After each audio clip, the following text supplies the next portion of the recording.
강의 11강째 이스라엘의 여리고 정복 두 번째 시간입니다. 여호수아 6장 6절로 20절까지 오늘 보는데요. 자, 어떤 말씀인가 쭉 나가면서 볼 거고, 방송실 이 영상 준비 좀 다 해놨다가 좀 바로바로 띄워주세요. 자, 6절로 여호수아 6장 6절로 20절까지는요. 인내와 복종에 대한 말씀이 나옵니다. 이것은 뭐냐면 여리고 주위를 돌게 되고 또 여리고성 함락에 대한 얘기가 오늘 나옵니다. 그런데 여리고성을 돌려니까 인내가 필요한 거예요. 그냥 이렇게 문헌에 오늘 문헌에 보면 아무 성과가 없어요. 도는데. 그래서 6일째 되는 날까지 그저 아무 성과도 없고 어떤 결과도 없이 그냥 하루하루 도라고 하니까 도는 거예요. 그리고 7일째 될 때 그 함성을 지르고 나팔을 불고 함성을 지르니까 여리고성이 무너지는 역사가 일어나더라는 거예요. 그래서 오늘 이제 중간중간 그 영상을 좀 보여주고 이제 말씀 끝마무리 쪽에는 동영상을 하나 볼 거예요. 간단한 거. 그래서 오늘 한번 쭉 말씀을 나가보겠습니다. 자, 6절부터 한번 사모님 봉독해 주시기 바랍니다. 눈의 아들 여호수아가 제사장들을 불러서 그들에게 이르되 너희는 언약궤를 메고 7 제사장은 7 양각나팔을 잡고 여호와의 궤 앞에서 행하라 하고 또 백성에게 이르되 나아가서 성을 돌되 무장한 자들이 여호와의 궤 앞에 행할지니라. 여호수아가 백성에게 이르기를 마침에 제사장 7이 7 양각나팔을 잡고 여호와 앞에서 진행하며 나팔을 불고 여호와의 언약궤는 그 뒤를 따르며 무장한 자들은 나팔 부는 제사장들 앞에서 진행하며 후군은 궤 뒤에 행하고 제사장들은 나팔을 불며 행하더라. 우리는 여기서 이스라엘 백성이 여리고성을 돈 행렬과 여호수아가 이 일에 관해 여호와께로부터 받은 바를 전달한 명령과 그리고 이스라엘 백성들이 이 명령을 엄격하게 지킨 이야기를 보게 된다. 그러나 여기서 여호수아가 하나님께서 이 도시를 그들의 손에 주실 것이라고 약속하신 그 명확한 보증을 백성들에게 이야기했다고 하는 내용은 찾아볼 수 없다. 그러니까 도르라고는 했지 하나님께서. 근데 이게 말씀에 가만히 보면 어느 본문에도 도르라고 그 여리고성을 도르라겠지 그 여리고성을 주겠다 이런 얘기가 없다는 거예요. 그러니까 하나님은 끝까지 우리에게 무엇을 요구하냐면 그 여리고성을 무너뜨리기 전에 요단강 건널 때 그랬잖아요. 요걸 밟으면 갈라진다 이런 얘기가 없죠. 밟으라고 그랬지. 요즘에 새벽 예배에 나오는 말씀처럼 그 중풍병자 보고 나섰다 이러지 않잖아요. 자리를 들고 걸어가라. 일어나서 걸어가라 그랬지. 그러니까 우리가 이것은 여기에서 볼 수 있는 거 뭐냐면 하나님은 끝까지 우리가 말씀에 대해서 순종하나를 보는 거예요. 그러니까 요단강을 갈라질 때도 법궤를 가고 법궤를 들고 메고 요단강을 밟아라 했지 갈라진다는 얘기를 안 했어요. 중풍병자 요 새벽에 나오는 중풍병자도 나섰다는 얘기가 없어요. 내 죄 사함 받았다. 그리고 일어나 가라 그랬지. 그리고 여리고성을 무너뜨리는데도 그저 하루에 한 바퀴씩 돌아라 그랬지 어디에도 무너진다는 얘기가 없다는 거예요. 그러니까 우리가 뭐예요? 이것은 무엇을 말하냐면 우리의 끝까지 하나님을 믿고 신뢰하고 그리고 우리가 순종 하나를 보는 거예요. 그러나 이스라엘 백성들은 하나님과 여호수아의 명령에 순종해서 법궤가 어디로 가든 백성들은 그것을 따랐습니다. 특별히 제사장들의 나팔은 전쟁의 날에 그들이 여호와 하나님 앞에서 기억되는 바가 된다는 것을 백성들에게 알려주는 신호가 되었다. 이와 같이 하나님의 종들은 자유와 승리를 선포하는 영원한 복음에 희년의 나팔을 울림으로써 영적 전쟁에서 싸우고 있는 예수 그리스도의 선한 군사들을 격려하는 사명자의 길을 가는 것입니다. 그런데 이제 오늘 이제 여러분들 자료를 좀 이따 보면서 말씀을 드리겠지만은 그 여리고성을 하루에 한 바퀴씩 돌 때 꽤 먼 거리예요. 그래서 한번 갔다 오면 이스라엘 백성들이 쉬어야 돼. 쉬고 잠을 자고 그 다음 날 또 돌아오니까 도는 거야, 이렇게.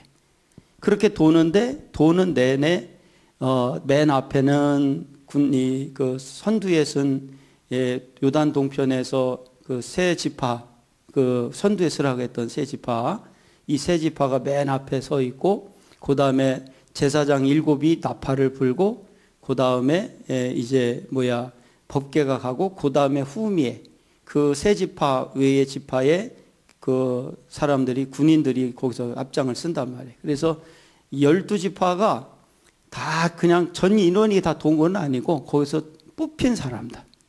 이 뽑힌 사람들이 여리고를 이렇게 도는 거예요, 여리고를. 그런데 제사장은 도는 내내 나팔을 불어야 돼. 이거는 오늘 새벽 기도회 때도 말씀을 드렸지만 하나님의 역사는 끝없이 제사장들이 뭐를 불어줘야 돼? 말씀의 나팔을 부르라는 거예요. 말씀의 나팔을 부르라. 그리고 무너지고 안 무너지는 거를 미리 얘기를 안 해줘. 그 요셉이, 예수님의 아버지 요셉이 마리아를 데리러 올 때도, 데리고 이제 정혼한 여인이 잉태되었다는 사실을 알게 되고, 그러므로 인하여 그냥 놔두면 마리아가 돌 맞아 죽게 생겼으니까 그 여인을 될까 안 될 걸까 걱정하다가 마지막에 데리고 오기로 결심하니까 그때서야 천사가 나타나서 알려주는 거예요. 그건 하나님이 성령에 의해서, 하나님에 의해서 잉태됐다. 그때서 얘기를 해주는 거예요. 그러니까 왜 그러냐면 하나님은 좀 미리 알려주면 얼마나 좋아. 그래서 여러분들이 뭐든지 자녀에 대한 부분, 또 건강에 대한 부분, 또 어떤 사역에 대한 부분 다 하나님은 우리를 그냥 통과시켜요. 테스트를 하셔요. 테스트를 반드시 하셔요.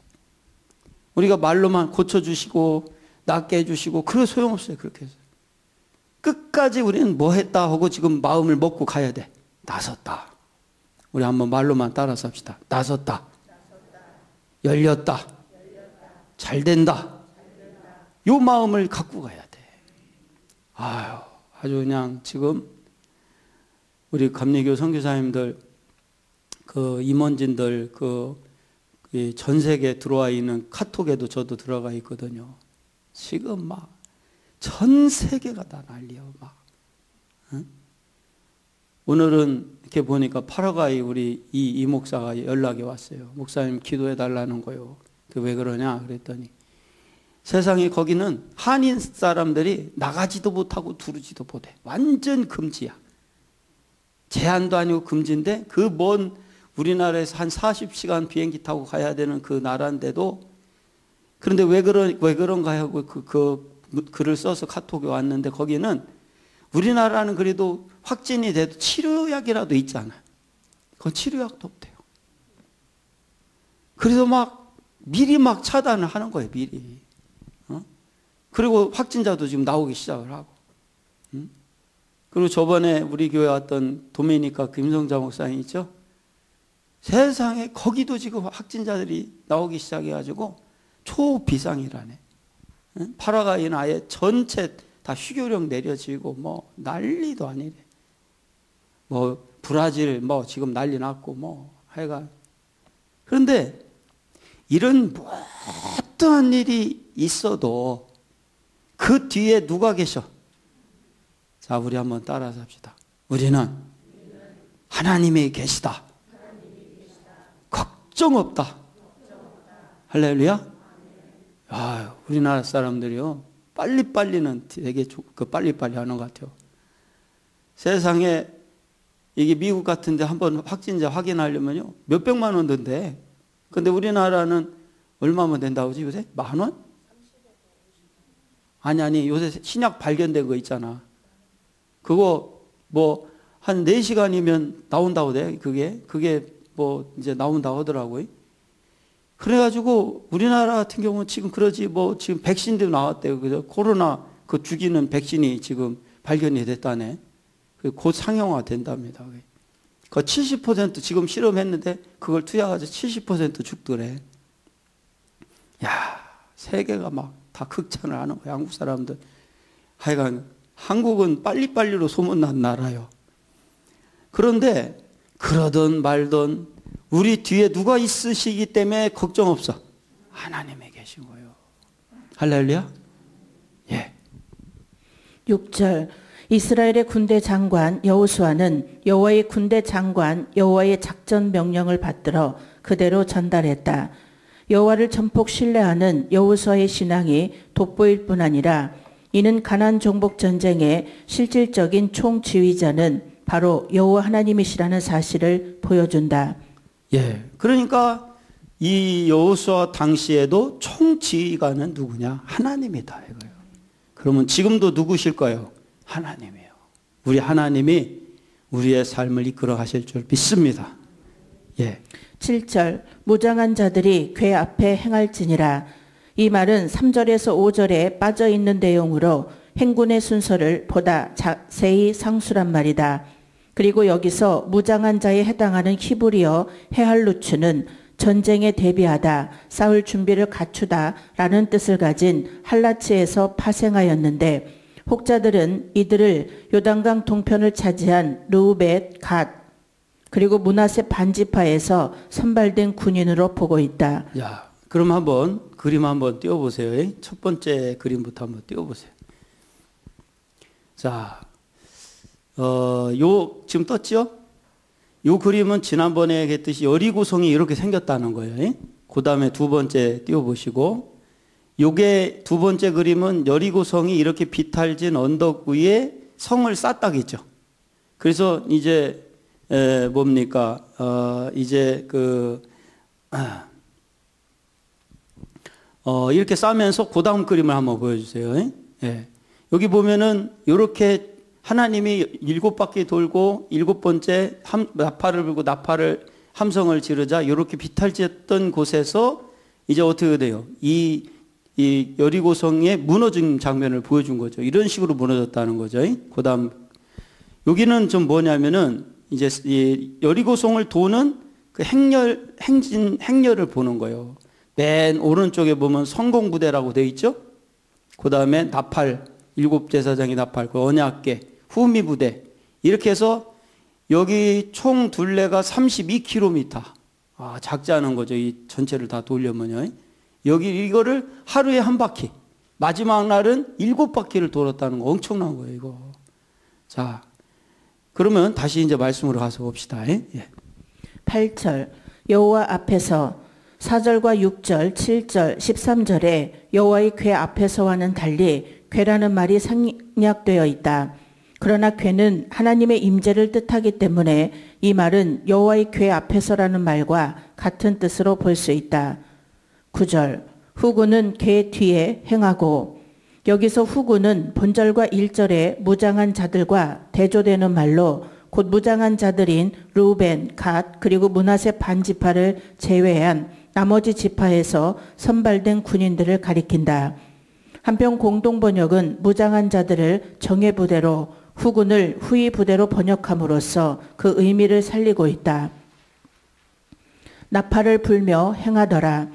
여기서 불다에 해당하는 타카는 원래 때리다, 손으로 치다, 못을 박다라는 뜻이지만 나팔이라는 말과 함께 사용될 때는 항상 불다라는 뜻으로 사용된다. 여기서는 계속 진행을 뜻하는 할라크와 같이 사용되어 나팔을 계속하여 불다를 뜻한다. 제사장들이 사용한 나팔은 일반 예식 때 사용되어지는 은으로 만든 나팔이 아니라 일정한 목적에 사용되기 위해 속을 뚫어서 만든 양각 나팔이었다. 이 나팔은 가장 천한 재료로 만들어진 것이며 소리가 둔탁하고 모양이 없는 것이다. 그러나 바로 이와 같은 것이 하나님의 영적인 역사 방법을 나타내는 것이 되었다. 예. 그러니까 하나님의 말씀을 받아서 양각 나팔을 분 거예요. 그런데 이 양각 나팔은 우리가 전에도 배웠듯이 양뿔로 만든 거예요. 양뿔. 근데 이거는 뭐요? 은으로 만든 나팔 같지 않고 양뿔로 만들었어. 이거는 뭘 말하냐면 우리가 하나님을 찬양하고 감사하고 영광을 돌리고 또 우리가 신앙적으로 고백을 하는 거예요. 그리고 우리가 하나님의 말씀을 증거할 때 이 양강나팔과 같은 우리의 둔탁한 이 삶으로 우리가 하나님을 증거한다는, 그래서 결국 이걸 한마디로 말하면 하나님의 말씀을 계속해서 말씀을 증거하는 것과 같이 하나님을 찬양하고 영광을 돌리는 이 나팔을 불었다는 거예요. 예. 이와 같이 양각의 소리와 같은 전도의 어리석음을 통해서 마귀의 나라는 정복되는 것이다. 우리의 전쟁의 무리들은 육적으로나 혹은 육적인 안목으로 볼 땐 아무것도 아닌 것들이지만 그것들이 하나님의 능력을 통해서 마귀의 강한 요새를 무너뜨리는 것이다. 고린도후서 10장 4절에서 5절에 우리의 싸우는 병기는 육체에 속한 것이 아니요 오직 하나님 앞에서 견고한 진을 파하는 강력이라. 모든 이론을 파하며 하나님 아는 것을 대적하여 높아진 것을 다 파하고 모든 생각을 사로잡아 그리스도에게 복종케 하니. 예. 우리의 싸우는 병기는 육체에 속한 것이 아니다. 그러면서 오직 하나님 앞에서 견고한 진을 파하는 강력이다라는 거예요. 그러면서 모든 이론을 파하며 하나님 아는 것을 대적하여 높아진 것을 다 파하고 모든 생각을 사로잡아 그리스도에게 복종케 한다는 거예요. 그런데 이렇게 복종케 하고 다 파하고 하는 이런 것을 지금도 뭐 갖고 한다는 거예요? 나팔 갖고 한다는 거예요. 예. 이러한 나팔을 요벨의 나팔이라고 하는데 제사장들이 희년에 바로 그런 나팔을 가지고 불었다. 많은 주석학자들은 이것을 지금 이스라엘이 쟁취하는 완전한 자유와 가나안 땅이 정당하고 합법적인 주인의 손으로 돌아오게 되는 것을 의미하는 것으로 이해하고 있다. 즉 지금도 하나님 말씀의 나팔이 계속해서 불어질 때 위와 같은 가나안 정복의 역사를 만들어 나가게 하신다는 것을 보여주는 것입니다. 그러니까 가나안의 정복은 그냥 되는 게 아니에요. 나팔을 계속 불어야만 정복이 된다는 거예요. 예. 자, 그러면 그림 한 번 더 보고 넘어갑시다. 자, 이제 한 장, 다음 거 넘겨보세요. 자, 지금 이 군인들이 맨 앞에 있고 나팔을 불고 법궤를 메고 가는 모습이 보이죠? 예, 확대를 좀 시켜봐요. 시켰어요? 자, 그 다음에 한번 넘겨보세요. 자, 이거는 뭐냐면, 기생 나합을 처음 정탐꾼들이 만날 때의 장면이에요. 이 밧줄을 타고 이렇게 이제 만나는 거예요. 그 다음에 한 장 더 넘겨보세요. 요거는 기생 나합이 그 정탐꾼 둘을 그 지붕 위에다 숨겨주는 장면이고, 그 다음 넘겨보세요. 요거는 이제 기생 나합하고 헤어지면서 빨간 줄을 메고 내려오는 거예요. 자, 그러면서 그 다음에 넘겨보세요. 넘겨보면 요거 이제 나팔을 불고 행진하는 모습을 이제 보여줍니다. 자, 일단 더 나가고 더 보겠어요. 예. 10절에서 13절. 여호수아가 백성에게 명하여 가로되 너희는 외치지 말며 너희 음성을 들내지 말며 너희 입에서 아무 말도 내지 말라. 그리하다가 내가 너희에게 명하여 외치라 하는 날에 외칠지니라 하고 여호와의 궤로 성을 한번 돌게 하니라. 무리가 진에 돌아와서 진에서 자니라. 여호수아가 아침에 일찍이 일어나니라.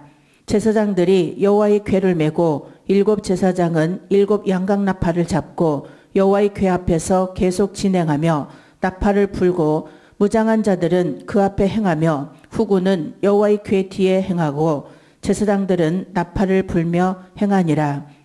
모든 백성은 침묵을 지키고 말을 하지 말며 여한 소란도 피우지 말라는 명령을 받는다. 하나님이 말씀하실 때 우리가 이야기해서는 안 된다. 이것은 이 사건에 대한 백성들의 경건한 기대를 나타내는 것이다. 예. 그러니까 나팔을 불면서 이렇게 하루에 한 바퀴씩 돌 때 절대 어떤 누구도 소리를 내면 안 된다는 거예요. 왜냐하면 나팔 소리를 들어야 되기 때문에. 예. 그러니까 이것은 우리가 그러잖아요. 예, 처음을 보면은 여리고성을 정복하는 가나안에서의 정복 방법을 보면 마지막까지 어떤 식으로 정복해 가는가를 알 수가 있는 거예요. 가나안을 정복한다는 것은 내 소리를 내는 거요. 하나님의 나팔 소리를 들어야 돼. 하나님의 나팔 소리를 들으셔야 돼. 그냥 듣고 도르라는 대로, 행하라는 대로만 하면 돼. 할렐루야. 그래서 우리가 그러잖아요. 순종이 제사보다 낫다 그러잖아요. 신앙생활은 그냥 순종하면 되는 거예요. 하나님의 나팔 소리 들으면서 그저 우리는 침묵하고 돌게 되기를 축원합니다. 예. 스가랴 2장 13절 모든 육체들은 여호와 앞에서 잠잠하라. 또 출애굽기 14장 14절 여호와께서 너희를 위하여 싸우시리니 너희는 가만히 있을지니라. 10절 너희 음성을 들레지 말며. 들레대에 해당하는 히브리어 사마는 듣다를 뜻하는 말로 곧 이 문구는 너희 음성을 들리지 않도록 하며를 뜻한다. 이와 같이 성주의를 돌 동안 완전히 침묵을 지키도록 한 것은 거룩한 나팔 소리를 보다 주의 깊게 듣고 따를 수 있도록 하기 위한 것이다. 이스라엘 백성들에게요. 그냥 한 바퀴만 돌고 이렇게 무너뜨려도 되는데 왜 이렇게 7바퀴를 돌고 마지막 날은 더더군다나 7바퀴를 돌고 나팔을 부르라고 했는가 하고 본다면은 그것은 왜 그러냐면 이 나팔 소리를 듣고 간다라는 거, 듣는다는 것도 중요한 것이고 또 하나 뭐냐면 이 7바퀴를 도는 순종이 누구를 일하시게 하는 거예요? 하나님을 일하시게 하는 거예요. 할렐루야. 그러니까 우리는 그저 들으면서 그냥 하나님이 하라는 대로 충성만 하면 그게 조건에 대해서 하나님이 역사하시는 거예요. 예. 외치라 하는 날, 이날은 제7일째 되는 날이다. 이날에 제사장들이 나팔을 길게 울려 불면 그 소리에 맞춰 이스라엘 백성들은 크게 소리를 지르도록 되어 있었다. 11절 진에 돌아와서 자니라. 진의 위치가 어딘지 확실치 않으나 길갈 근처임에는 틀림없다. 그리고 여기 자다에 해당하는 히브리어 루는 대개 어떤 장소에서 밤을 보내려고 숙박하는 사람에 대해 사용되는 말로 숙박하다, 밤을 지내다를 뜻한다. 제사장들이 진에 돌아오니라. 본문은 8절에서 11절에 나타난 행동 요령을 백성들이 여호수아의 명령을 쫓아 그대로 엿새 동안 계속 반복한 사실을 서술하고 있다. 예. 6일째 되는 날, 7일째 되는 날까지도 특별한 게 없어요. 그저 나팔 불면서 돌다가 와서 자는 거예요. 그 다음 날도 나팔 불고 돌면서 도는 것이 끝나면 와서 자는 거예요. 그냥 일상이야, 일상. 일상적으로 7일 동안 그냥 일상적인 행동만 하는데 7일째 되는 날 무너지더라는 거예요. 할렐루야. 우리 신앙생활은 특별한 게 아니야. 그냥 일상이에요, 일상. 그냥 우리가 할 수 있는 거. 그냥 일하고 와서 잠자고, 일하고 와서 잠자고. 그러면 되는 거예요. 하나님 말씀 갖고 순종하고 와서 잠자고. 그런데 그렇게 하는데 하나님의 역사가 일어나더라는 거예요. 예. 14절에서 15절 제2일에도 성을 한 번 돌고 진에 돌아오니라. 엿새 동안을 이같이 행하니라. 제7일 새벽에 그들이 일찍 일어나서 여전한 방식으로 성을 7번 도니 성을 7번 돌기는 그날뿐이었더라. 이들은 하루에 한 번씩 6일간 똑같이 이렇게 행할 것과 제7일에는 7번 이렇게 할 것을 명령받고 또 그렇게 했다. 하나님께서 이들이 처음 성벽을 쌓고 돌 때도 여리고성을 무너지게 할 수 있었다. 그러나 이들은 성벽이 무너지기까지 13번이나 성벽을 돌아야 했으며 참을성 있게 여호와를 기다려야 했다. 예. 그러니까 도합 6번에 7일째 되는 날 7일, 그 다음에 7일째 되는 7바퀴를 돌았으니까 총 13번을 돌았다는 거예요. 그냥 13번을 도는 그 참을성 있게 여호와를 기다리면서 돌았을 뿐인데 그 13번을 돌자 하나님이 일하시더라는 거예요. 응? 그런데 우리가 전에도 말씀드렸듯이 이 여리고성이라는 것은 요새 중에 요새거든. 이 비탈져 있기 때문에 올라가다 다 죽어. 그리고 또 올라가면 또 성이 높게 세워져 있어. 그리고 하나를 넘었으면 뒤에 또 있어. 이중으로 된 벽이에요. 성이란 말이. 그런데 희한하게 그거를 우리가 수고하고 노력해서 무너뜨려져요. 순종만 하는데 넘어지더라는. 순종만 하는데 무너지는 거예요. 할렐루야. 참 신기해요. 그래서 우리가 지금 코로나가 어려움을 주고 있지만 걱정하지 말라는 거예요. 응? 그러다가 걸려서 혹시라도 걸려서 문제되면 하나님이 고쳐주실 거예요. 할렐루야. 또 우리가 건강하게 계속 잘 지나면 이게 또 하나님의 은총인 줄 믿습니다. 그러니까 우리는요, 이 코로나라는 것을 통해 역사하시는 하나님을 우리가 뒤에서 바라보면서 우리도 13바퀴를 도는 순종만 합시다. 그래서 하나님이 어떻게 이 세상을 바꿔가는가 한번 보자는 거예요. 예. 비록 이들이 최근에 가나안으로 진입했었고 따라서 이 기간이 너무나 귀한 시간인데도 불구하고 이들은 자기들 앞에 쌓인 일들이 태산 같았기 때문이다. 이들은 아무것도 하는 것 같지 않아 보이는 일에 아무런 진척도 없이 여리고 주위를 여러 날이나 빙글빙글 돌아야 했었다. 아무 진척도 없어요. 여러분 13바퀴 도는데 그 쉽지 않잖아요. 그 한 바퀴 도는데도 꽤 걸리니까. 그런데 그 거리를 그저 도는 거예요. 도는데 아무런 성과도 없고 진척도 없는데 그냥 도는 거예요. 그런데 무너지더라 이거예요.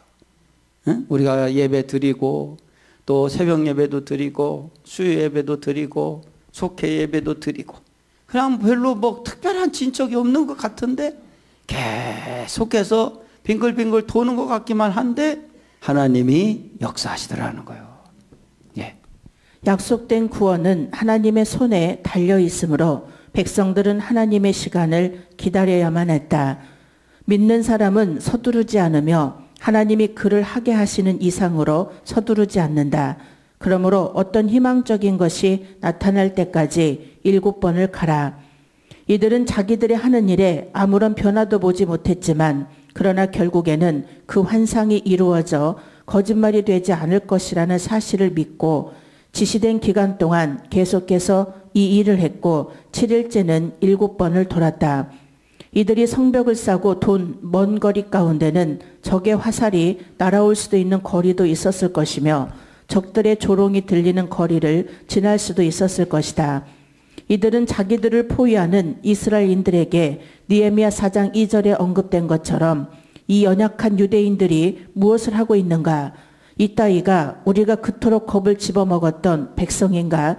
이것이 저들의 공격법인가? 와 같은 등등의 조롱들을 했을지도 모른다. 예.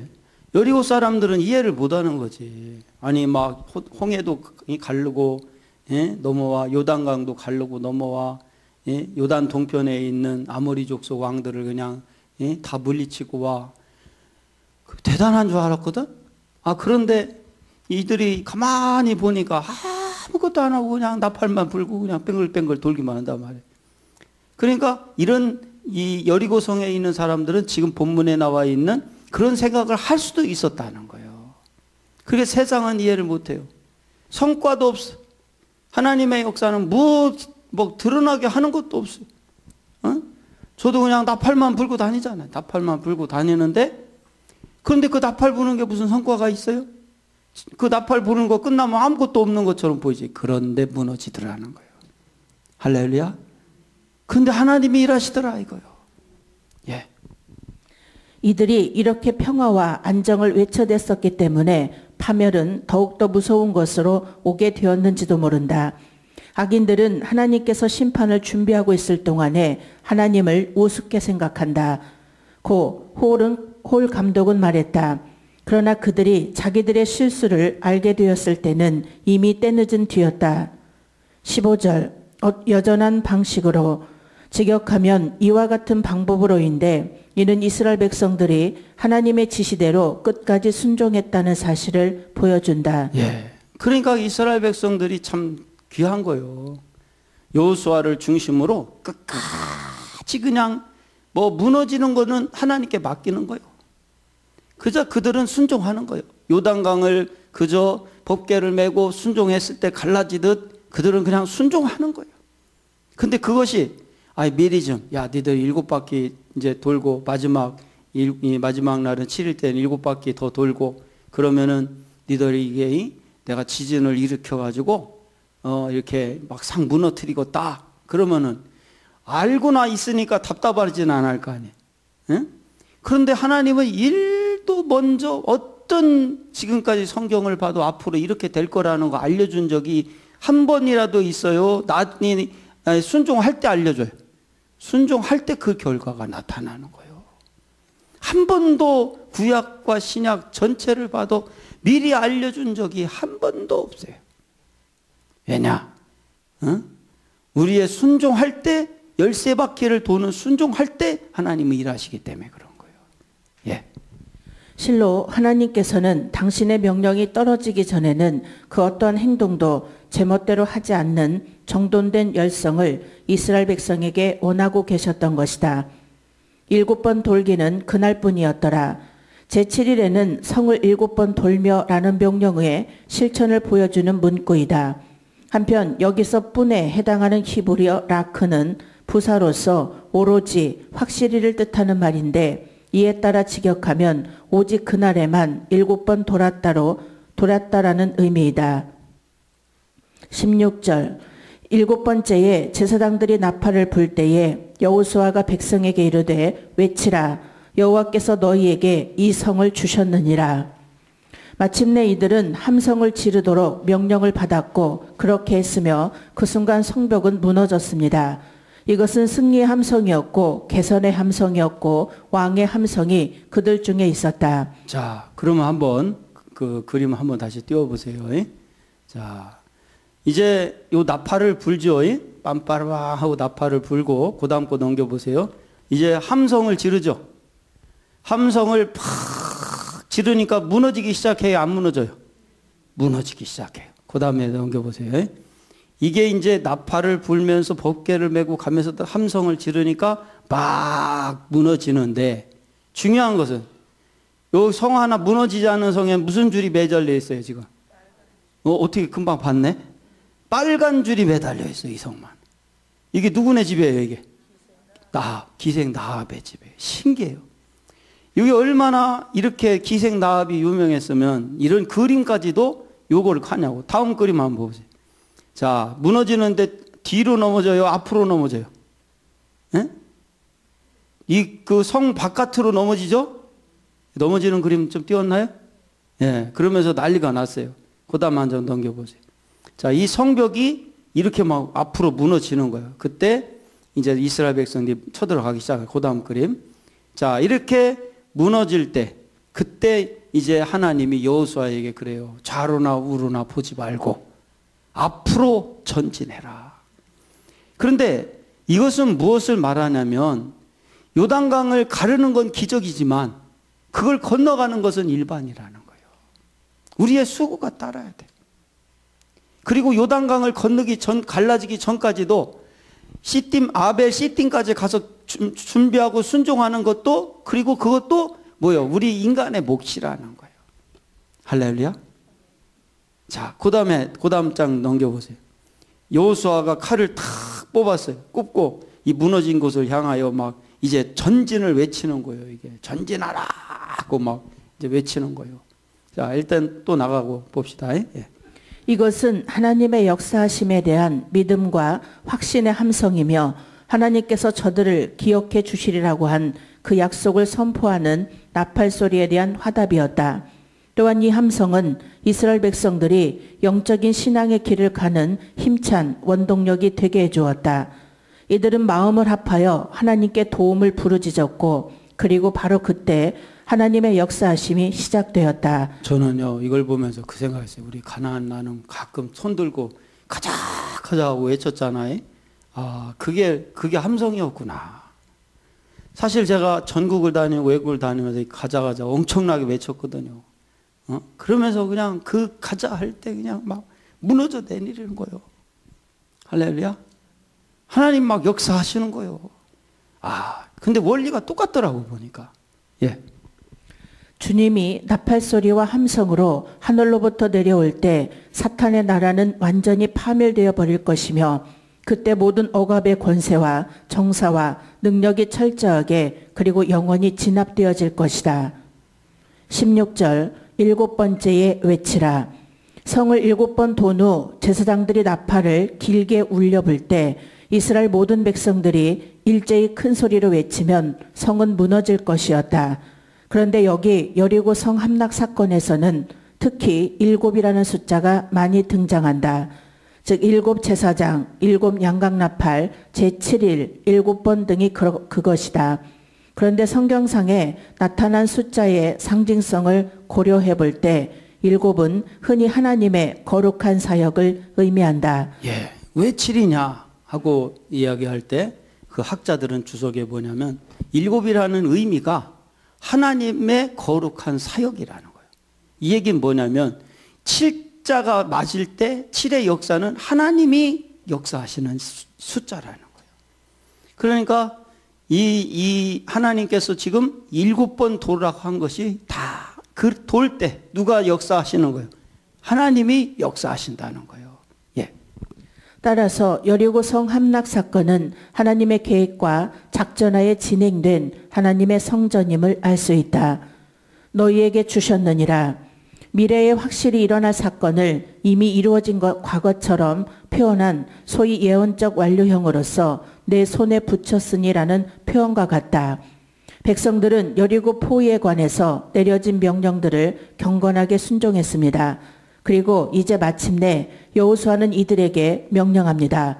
여호와께서 너희에게 이 성을 주셨느니라. 들어가서 취하라. 여리고 성을 탈취하는 데 있어서 지켜야 할 규율이 있습니다.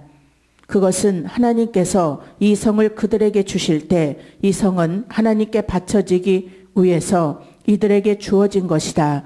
그래서 그 도시는 불태워져야 했고 그 안에 사는 모든 생물은 가차없이 하나님의 정의의 제물로 바쳐졌다. 이제 여리고성을 탈취할 때 하나님이 딱 규율을 정했는데 모든 것을 살아있는 모든 걸 다 죽여야 돼. 사람이든 가축이든 다 죽여야 돼.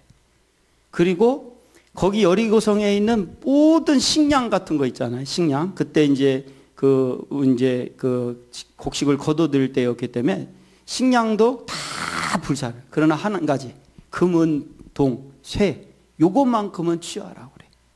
그거는 취해서 간직했다가 언제 쓰냐면 하나님의 성전을 지을 때 쓰라. 그래서 문헌에 보면 그때 취했던 그 금과 은과 동과 이 쇠 같은 이런 것들을 언제 쓰냐면 솔로몬 성전을 지을 때 썼다라는 문헌이 나와요. 그래서 이제 좀 이따가 한 5분 정도 보는 영상을 볼 텐데 그때 그 동영상 여리고에 대한 동영상을 영화 이렇게 제작을 한 걸 보면요. 그 여리고성을 이렇게 발굴을 할 때 항아리에 타다 남은 곡식들이 가득가득 차 있다는 거예요. 그것은 무엇을 말하냐면 여리고성을 점령할 때 오랜 시간이 걸린 것이 아니라는 거예요. 오랜 시간이 걸렸으면 그 식량이 없어졌을 거라는 거예요.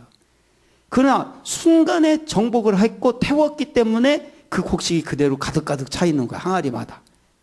그것을 통해서 이제 이따 지금 동영상을 보면 그게 나와요. 예. 17절 이 성과 그 가운데 모든 물건은 여호와께 바치되 기생 라합과 무릇 그 집에 동거하는 자는 살리라. 이는 그가 우리의 보낸 사자를 숨겼음이니라. 백성들이 알아야 할 내용이 17절에 기록되어 있습니다. 이 도시는 도시와 그 안에 있는 모든 것이 여호와에게 헤렘, 즉 아주 바쳐진 것이 될 것이다. 이 안에 살고 있던 생명은 어떤 조건으로든지 간에 속량될 수 없었습니다. 이것들은 철저하게 모두 죽여야 한다는 것입니다.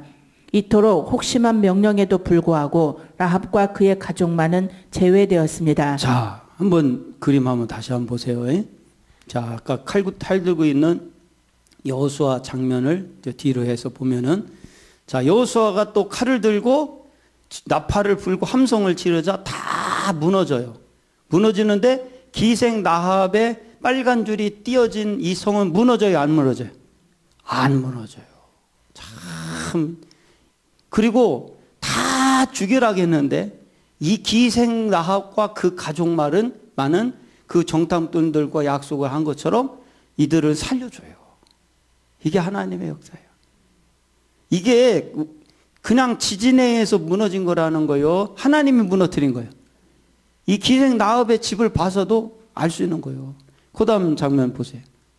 자, 이건도 더 확대시킨 거예요. 기생 라합의 집에 빨간 줄이 쳐진 곳에는 다 무너지는데 거기는 멀쩡한 거예요. 이게 하나님의 역사예요. 그 다음 걸 넘겨보세요. 자, 이제 그 빨간 줄이 내려진 부분에서 기생 라합과 가족들만 지금 살아서 이렇게 군인들의 보호를 받고 나오는 거예요.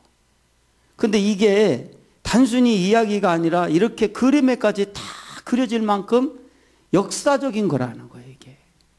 예. 자, 이제 다시 본문으로 돌아가서요. 라합과 무릇 그 집에 동거하는 자는 살리라.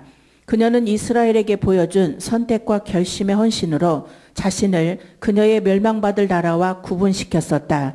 그러므로 그 선택과 결심의 헌신으로 인한 신속한 보답으로 그녀는 멸망받을 나라와 구분시켰었다.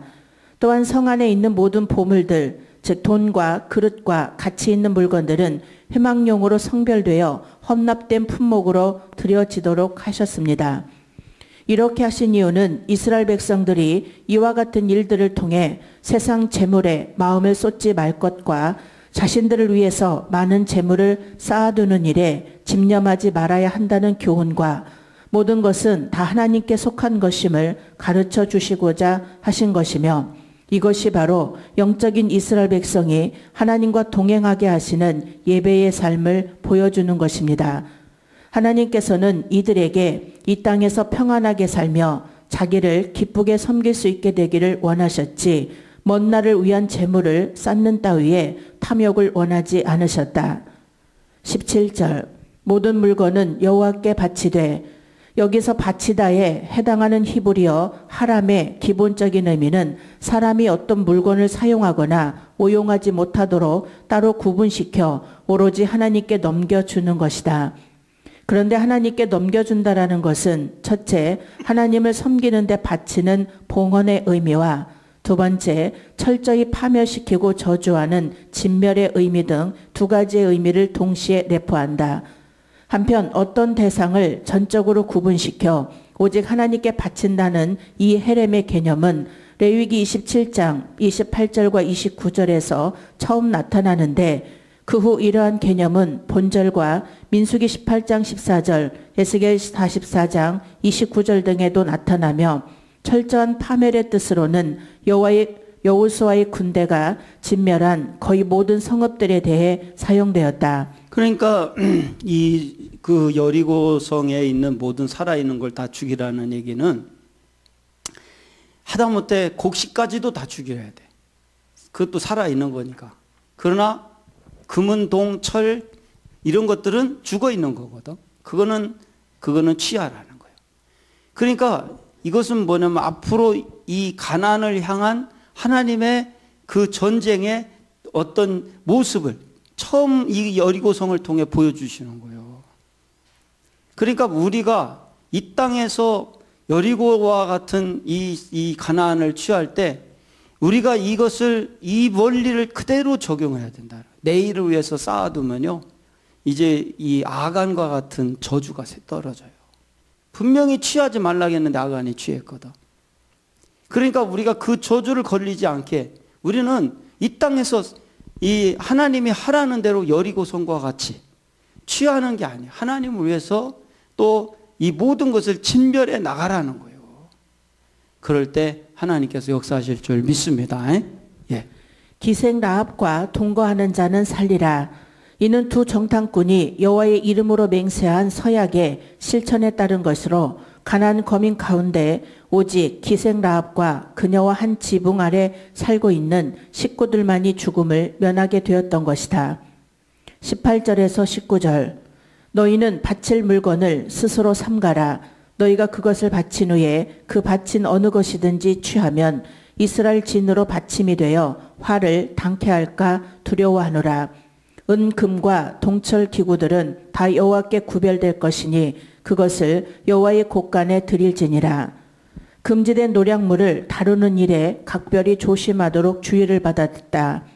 하나님께 바쳐진 것을 자기 자신의 사용으로 소유하게 된다면 그것은 저주가 될 것이다. 그러므로 18절에 여하한 경우에도 이 바쳐질 물건들에 대해서 자신을 삼가라. 그 물건들을 향해 너희들의 마음이 기울어지게 될 것이다. 그러나 자신을 억제하며 이 일에 관계된 어떤 것이라도 소유하고 싶은 욕망에서 자신을 멀리하라. 예. 그러니까 지금도 원리는 똑같아요. 이 세상은 가난이거든요. 거기에 이제 물질 같은 경우를 보면은 나를 위해서 사용하기 시작하고 나를 위해서 소유하기 시작하면 그게 그것에 기울어진다는 거예요. 내가.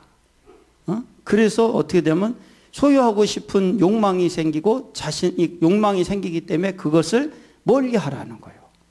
그러니까 지금도 똑같이 뭐요? 우리가 이 땅에서 취해지는 예를 물질 같은 경우는 나를 위해서 소유하고 나를 위해서 그거를 사용하자고 할 때부터 우리는 저주가 걸려버린다는 거예요.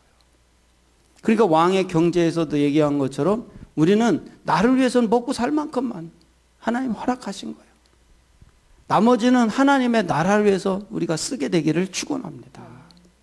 그러면요 저주가 풀려요. 그리고 하나님 나라를 위해서 쓸 때 결국은 누가 쓰는 거예요? 우리가 쓰는 거예요. 자신이 쓰는 거예요. 그럴 때 하나님이 더 큰 것을 주시겠다는 거예요. 예. 하나님께서 이같이 말씀하실 때는 우리가 다음 장에서 읽게 될 아간의 죄를 미리 내다보신 것 같다. 이스라엘 진영으로 저주와 고통을 당하지 않게 하라는 각별한 주의가 주어졌는데도 아간은 지키지 않았다. 18절 바칠 물건을 스스로 삼가라. 직역하면 바쳐진 물건으로부터 너희 자신을 보호하라로서 바로 뒤에 부언되어 있듯이 바쳐질 것을 취함으로써 화를 당하지 않도록 하라는 뜻이다. 그러니까 이 땅에서 이 여리고 성만에 적용되는 게 아니라 모든 것에서 이제 앞으로 그 아이성을 비롯하여 수많은 가나안의 성들을 정복할 때마다 노획물이 생기거든요. 근데 이 노획물이 생길 때 이것에 욕심을 내면 된다는 거예요? 안 된다는 거예요? 안 된다는 거예요. 그거를 이 여리고 성을 통해서 보여주는 거예요. 다음부터는 취하게끔 해요. 취하긴 하는데 원리는 똑같아요. 그거에 대해 욕심을 내고 나를 위해서 소유하고 나를 위해서 그걸 쓰라고 할 때부터는 작동이 돼. 저주가 작동이 돼. 그러나 하나님이 우리에게 허락한 것을 먹고 살 만큼 나 하나 먹고 사는 것만큼을 취하라는 거예요. 그러나 그 이상은 왕일지라도 취하면 안 돼. 그 나머지는 하나님의 나라를 위해서 쓰겠다고 할 때는 무한대로 쓰게 하시겠다는 거예요. 그 무한대로 축적하게 하시겠다는 거예요. 그러니까 그 마음을 이 여리고성에서 원리적으로 똑같이 보여주는 거예요. 예. 이스라엘 진으로 받침이 되어 직역하면 이스라엘 진영으로 하여금 파멸을 당하게 하여이다. 그러므로 개역 성경은 여기서 헤렘을 바치다라는 뜻으로 해석했으나 KJV처럼 저주 또는 RSV와 NTV 공동 번역처럼 파멸의 뜻으로 해석하는 것이 옳다. 화를 당케 할까 두려워하노라. 여기서 화를 당하다에 해당하는 히브리어 아카르는 문제를 일으키다, 슬픔의 원인이 되다, 경록해 만들다를 뜻하는 말이다. 그런데 이 문구는 얼마 후 아간의 범죄 사건으로 말미암아 현실화되고 말았다. 원래 한 개인의 죄는 그 자신만 책임지는 것이 원칙이지만 이스라엘을 하나님의 백성으로서 하나의 유기체적 공동체를 이루고 있었기 때문에 일 개인의 죄는 전 이스라엘 백성들에게 그 영향을 미쳤다. 19절 은, 금과 동철, 기구. 레위기 27장 29절에 헤렘 규정에 따라 모든 여리고 거민과 가축들은 진멸의 대상이었으며 성읍 안의 모든 재산도 소각되어야만 했다. 그런데 금, 은, 동, 철 등의 금속만 예외적으로 여호와의 곳간, 즉 성막에 보관되었다. 이러한 사실은 민수기 31장에도 나타나 있는데 이처럼 이스라엘 백성이 특별히 금속을 보관한 이유는 분명치 않으나 아마 다윗이 전쟁에서 노획한 금속과 쇠붙이를 성막 곳간에 보관했다가 솔로몬의 성전 건축 때 사용한 것으로 보아 이 당시에 보관된 금속도 성막용으로 준비된 것이라고 추측해 볼 수 있다. 여호와께 구별될 것이니 구별될 것에 해당하는 히브리어 코데시는 거룩하게 하다, 신성한 것으로 구별하다라는 뜻의 카다슈에서 유래된 말로 곧 평범한 것이나 속된 것과는 완전히 구별되어 완전히 하나님께 바쳐진 것을 뜻한다. 그러니까 여기 나온 것처럼 은금, 철, 이런 동 이런 것들을 갖고는 하나님을 전을 위해서 취하해서 보관하라는 거예요. 그러나 그 외의 것을 통하여 우리가 그것을 취함으로 인하여 오는 그것을 취함으로 인하여 진영으로 저주와 고통을 당하지 않게. 다시 말해서 이런 그것을 취함으로 인해서 오는 바쳐질 것을 취함으로써 오는 화를 당하지 않게끔. 할렐루야.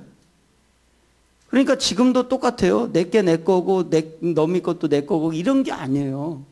화가 임하게끔 하는 것을 취함으로 화가 임하지 않게 되기를 축원합니다. 그러면 이렇게 우리가 그렇다면 돈도 벌지 말고 아무것도 하지 말라 그 얘기가 아니에요. 달란트가 있어 돈을 버는 사람들은 그걸 벌긴 버는데 거기에 욕심을 내버리면 그게 내가 그걸 화를 당할 것을 통해서 화를 당하는 거야. 그게 아니야. 내가 먹고 살 만큼 하고 나머지는 하나님의 나라를 위해서 쓰기를 축원합니다. 근데 하나님 나라를 위해서 쓸 때 그게 하나님 나라를 위해 쓰는 거요? 다 누려지더라는 거예요. 할렐루야. 그래서 우리가 이 화를 당할 것을 우리가 가까이 하고 취하고 그렇게 함으로써 오는 고난을 겪지 않게 되기를 축원합니다. 예. 20절 이에 백성은 외치고 제사장들은 나팔을 불매 백성이 나팔 소리를 듣는 동시에 크게 소리질러 외치니 성벽이 무너져 내린지라 백성이 각기 앞으로 나가 성에 들어가서 그 성을 취하고 이들이 함성을 질렀을 때 성벽이 무너졌고 성 안으로 들어갈 길이 열리게 되었습니다. 성벽이 무너져 내리면서 많은 여리고 백성들과 군인들이 성벽 위에서 이스라엘이 성벽을 도는 것을 바라보다가 성벽이 무너지는 엄청난 역사를 보게 됩니다. 그로 인해 그들은 자기의 은신처로 믿었던 성벽의 무너짐으로 큰 충격을 받게 되었고 아무런 저항을 할 힘도 기력도 못 가졌으며 그들은 이스라엘의 칼에 손쉬운 희생물이 되고 말았습니다.